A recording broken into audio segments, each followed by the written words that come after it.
Bonjour à tous et bienvenue pour cette nouvelle prise en main. Aujourd'hui, on va parler d'un smartphone un petit peu différent de ce que j'ai l'habitude d'avoir dernièrement, quoique sauf sur une caractéristique assez sympathique qui revient souvent. On va parler du Motorola One Vision. Donc, c'est l'un des derniers nés de chez Motorola. Donc, en milieu de gamme, il coûte 300 €. On a du 48 mégapixels et déjà, alors il a deux particularités, déjà de faire partie du programme Android One, mais aussi d'avoir du Exynos.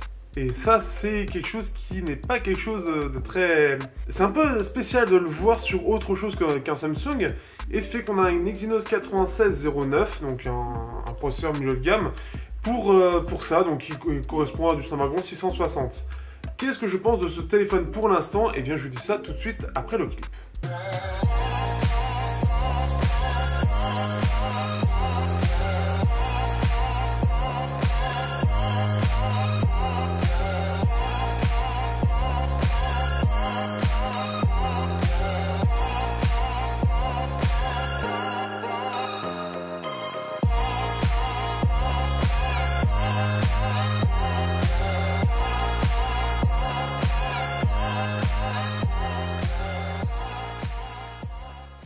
Alors, que penser de cet appareil-là?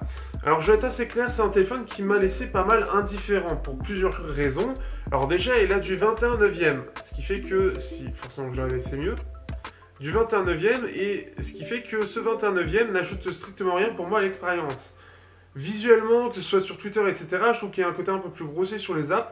Le côté, en fait, le fait qu'on ait réduit l'écran sur les côtés fait qu'on a, en fait, autant d'informations presque, sauf que, bah, forcément, c'est sur un format un peu plus serré et ça n'ajoute rien. Là où le 18/9e, le passage du 16 au 18/9e faisait allonger l'écran, puisqu'on gardait à peu près le même form factor sur les appareils, ici, on étire l'appareil et les bords, la largeur s'en trouve réduite.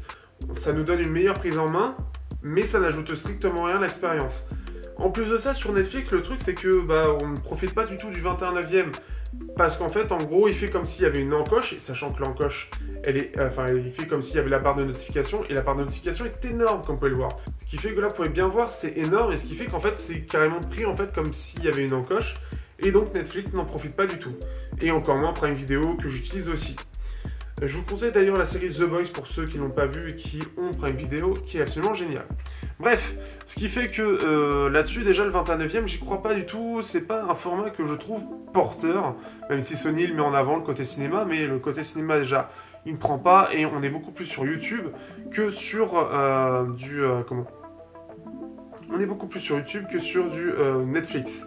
Et ce qui fait que forcément, si on veut regarder, voilà, si on veut regarder je laisse la pub passer, du contenu à YouTube, on va se retrouver en fait avec un format où l'écran est assez petit en fait.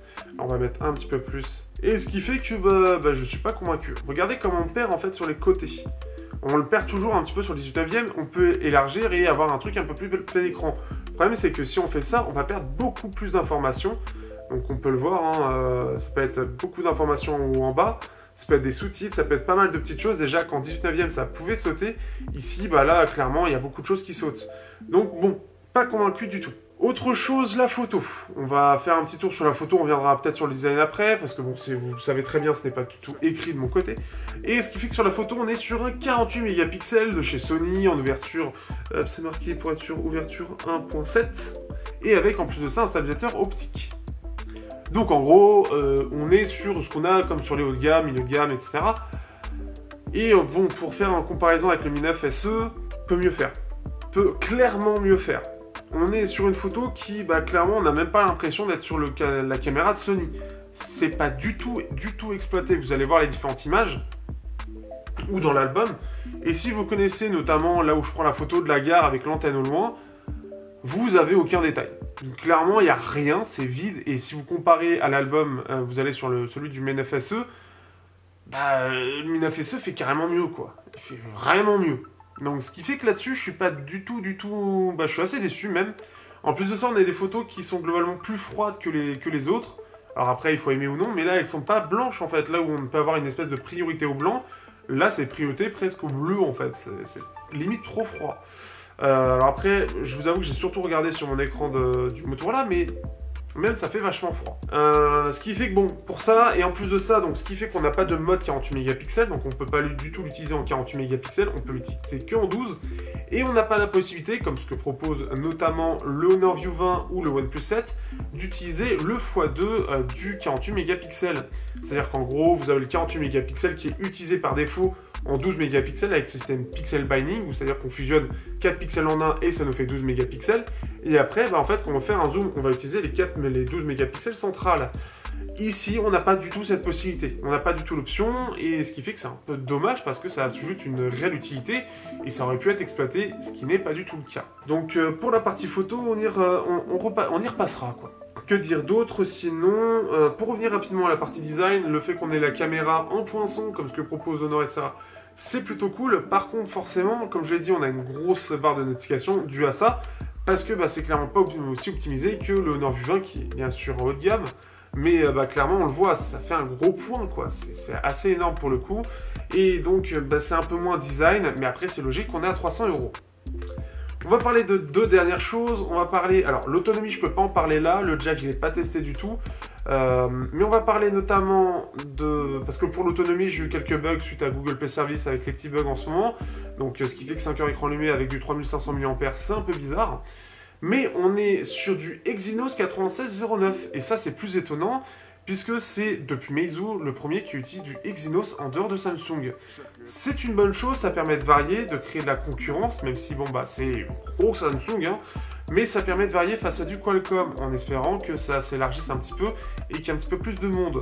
Globalement, on peut le mettre face à un Snapdragon 660, 670, 710, bon, ouais, c'est un peu tous les mêmes, mais on peut le mettre face à cela. Les performances sont plutôt bonnes et clairement, au quotidien, ça réagit très bien, j'ai pas eu de soucis particuliers, j'ai pas eu de soucis de lenteur, comme ce qu'on pouvait voir avec le Wiko View 3 Pro, qui là-dessus, clairement, avait une espèce de lenteur étrange que j'avais ressenti, alors que là, je le ressens pas vraiment.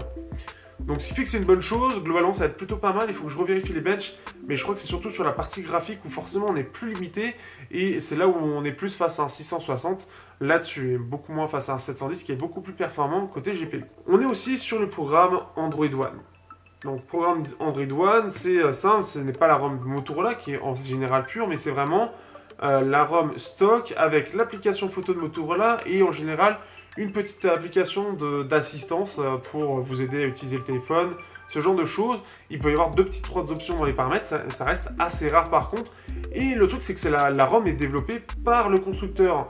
Au tout départ, il faut savoir que ce système était développé par Google et ils l'ont délégué comme ça au constructeur, puisque ça s'est un petit peu élargi. Et clairement, alors, de ce que j'ai déjà vu chez Xiaomi, de ce que j'ai vu avec le Nokia 9 PureView et ce que je vois là, Android One, c'est clairement pas stable. C'est clairement pas aussi stable, en tout cas, que ce que propose la plupart des surcouches à l'heure actuelle. Ce n'est pas aussi stable que ce que propose le Pixel 3, quoique encore il y a pas mal de petits bugs. Et ce qui fait que j'ai trouvé plein de bugs, notamment sur le Motorola, sur la partie réseau, puisque j'avais des moments où j'étais en 3G alors que j'aurais dû être en 4G. Et en 3G, en plus, ça ramait pas mal. Donc, c'est assez bizarre là-dessus. Mais clairement, il a déjà des soucis sur la 3G, 4G. Alors, est-ce que ça vient du Exynos? Est-ce que ça vient d'Android One? Mon cœur balance. Vous avez ça. Il y a aussi le fait que le Bluetooth a beaucoup de mal. Et ça, je l'avais déjà sur le Nokia 9 PureView. C'était vraiment catastrophique. Ici, c'est pas catastrophique, mais utilisant, et pour ceux qui ont vu le test, les True Wireless Up ici de chez Creative, j'avais l'écouteur principal. Hop, qui avait tendance à grésiller un petit peu, comme s'il y avait des interférences ou quelque chose, et je ne l'avais qu'avec le Motorola, ce que je n'explique pas du tout, à part Android One. C'est très bizarre, donc ce qui fait que c'est vraiment pas optimisé, il y a plein de petits bugs. En plus de ça, c'est pas à jour, puisqu'on est sur le patch de juillet 2019, et c'est censé être l'avantage d'Android One. Mais on l'a vu avec Xiaomi, dans la réalité, c'est très loin de la théorie. Bon là, ça va, c'est encore juillet, ils ont encore 15 jours pour mettre août. Mais ce qui fait que, bon là-dessus, c'est à revoir aussi. Ce qui fait que j'ai encore quelques petits tests à faire, mais globalement c'est un smartphone qui est plutôt sympa, mais il ne me convainc pas du tout en fait personnellement. C'est un smartphone qui reste complet parce qu'il a quand même la jack, il a la micro SD, il a dual SIM, la caméra en 48 mégapixels, mais ça manque clairement d'optimisation sur la partie photo. pour l'instant de l'autonomie de ce que j'en ai fait, je préfère pas m'avancer, mais c'était plutôt moyen. On a un écran IPS avec un gros trou, enfin un gros poinçon, pour le coup il est gros, mais ça reste bien. En 21/9 qui en soi n'apporte strictement rien à l'expérience. Ils auront testé, mais pour moi c'était vraiment plus un test qu'autre chose. On a le design encore qui est bien, bon après sauf le côté tiré du 21/9, mais le design est quand même soigné, même si c'est en plastique, il est soigné. Ce qui fait que c'est plutôt pas mal pour 300 €, face au Mi 9 SE notamment, et peut-être le Mi 9T, que je vais avoir bientôt, clairement il fait pas le poids. Il fait clairement pas le poids.